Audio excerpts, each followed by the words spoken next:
Hi everyone, Ainsley here from Small Fry Creations, and this week I'm going to be unboxing and putting together the Sherwood 2-stage 2 horsepower dust collection.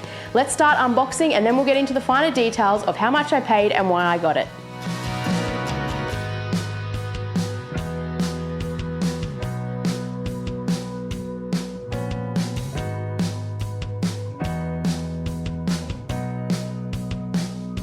I've got everything unboxed, and off the bat everything looks nice and well built and chunky, sturdy metal with what looks to be really clear and good instructions with great pictures, which is just how I work.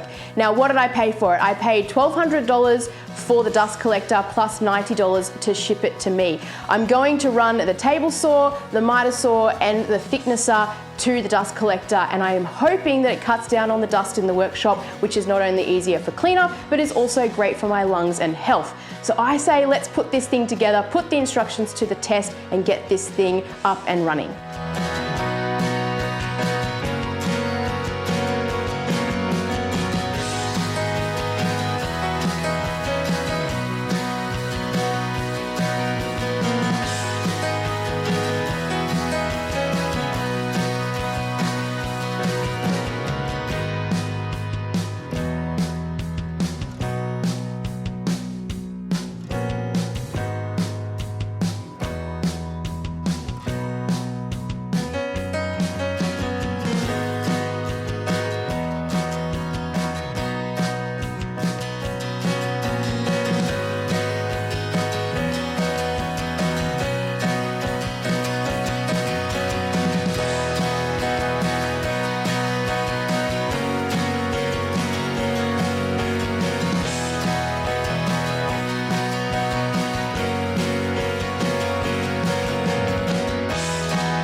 All right, we're partway through the construction, but I wanted to stop here to give you some tips. Number one, if you can, I would get yourself a parts tray or container like this where you can separate the nuts and the bolts. It just makes it a little bit easier as you're putting it together. One downside on the instructions, although the pictures are great, they don't tell you what nuts and bolts you need for which section. So you've kind of got to work it out for yourself as you go through, but it is fairly self-explanatory, so not too hard.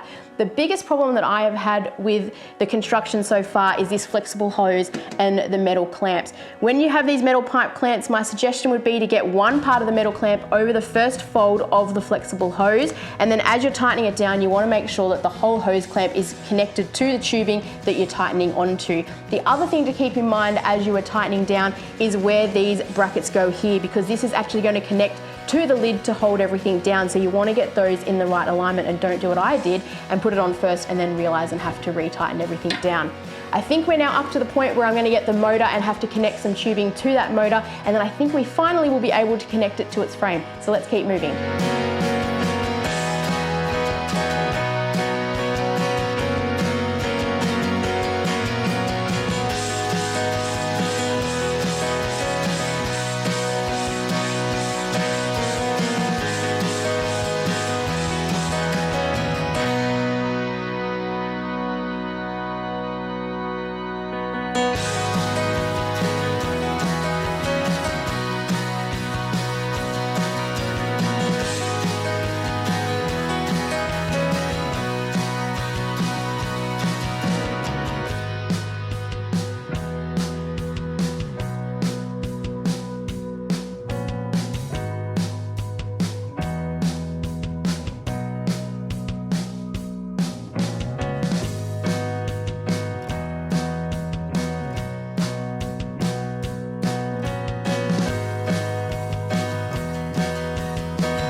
All right, the machine is now all together and we are really ready to turn this thing on.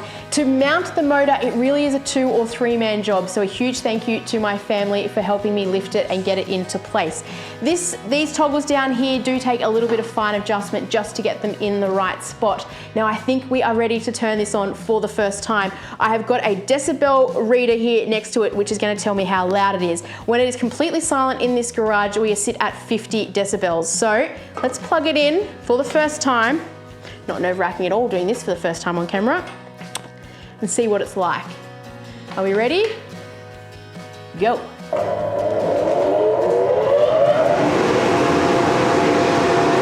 Suction. 88 decibels is what we're at.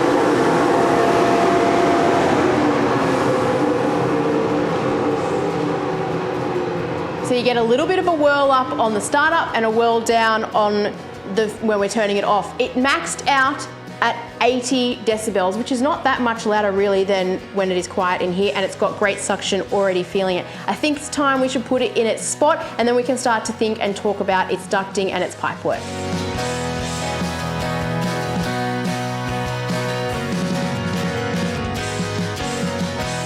We're up to the part where we're going to start to install the piping for the dust collector, and if you're like me, this is the most confusing part and the hardest part for me. So if you struggle like I do, find yourself a couple of engineers like I did, aka family members, to help me problem solve my way through it. I've got a whole bunch of different pipes and fittings on the table, and we're going to work our way through it as we go along. I've got some pool vacuum hose, which hopefully will connect directly into the back of the miter saw. I've got some 90mm stormwater pipes. I've got some shut-off valves as well, and I've got just regular dust collection hose.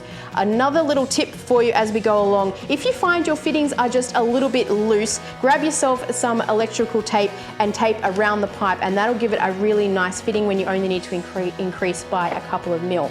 Our first step is going to be working with the miter saw. So we're going to cut a hole at the back, which is where our dust collection is going to start, and we can start to work out exactly what fittings work. And once I know how it all goes together, I'll walk you through step by step how we did it, but let's get moving.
All the piping is installed, and before we get to testing, I just want to run you through how I've got everything set up. Coming out of the dust collector is 200mm ports. One runs to the table saw, and it has a blast gate down below. And the theory behind this is when I need to use the thicknesser, I can take it out of the table saw and plug it straight into the thicknesser, nice and easy.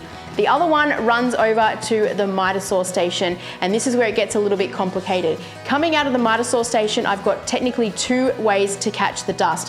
One comes through a pool vacuum hose, which is about a 35mm hose, straight into the back of the miter saw traditional dust collection. The other one is some piping that runs along the bottom, which has got some holes cut in it, and the theory is that that will create a vacuum and suck up the dust.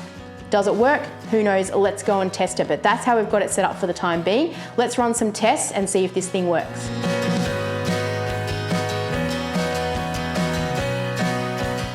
The dust shroud is back on, so we are ready for testing.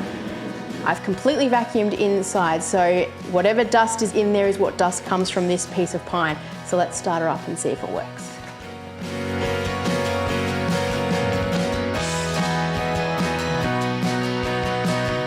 I reckon I've cut about 400mm of the timber into tiny pieces. Let's take off the dust shroud and see what's inside.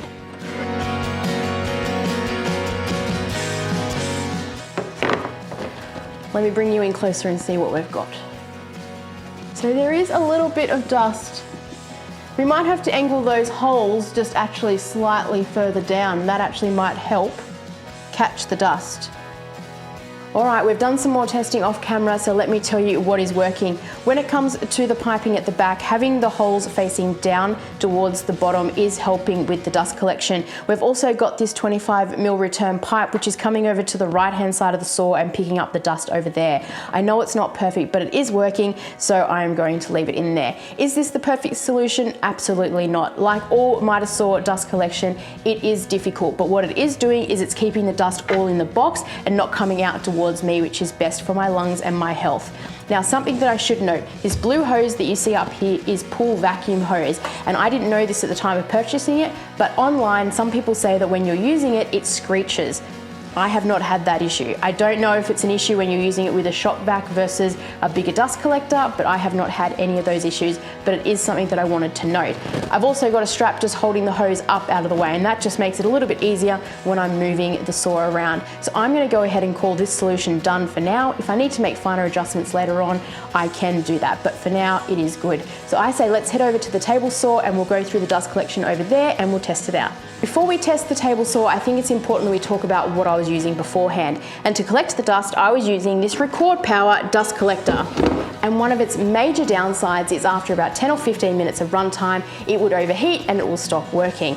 I would then get frustrated, pull out the dust hose, I would have then no dust collection to the table saw, and sawdust would be flying throughout the workshop. If you're running it for 1 or 2 minutes, then it's probably totally fine. But I am hoping that with upgrading to the Sherwood 2 horsepower 2-stage, that will all disappear and my problems will hopefully mostly go away. Now, I should let you know I'm running a SawStop contractor saw, and at the moment with what the Record Power dust collector was doing, it was picking up anywhere between 50 to 70% of the dust. So I'll be interested to see how the Sherwood does. I need to cut down some plywood for a project that I've got coming up, so I'm going to go ahead and get that cut down and we'll put it through its paces and see what happens.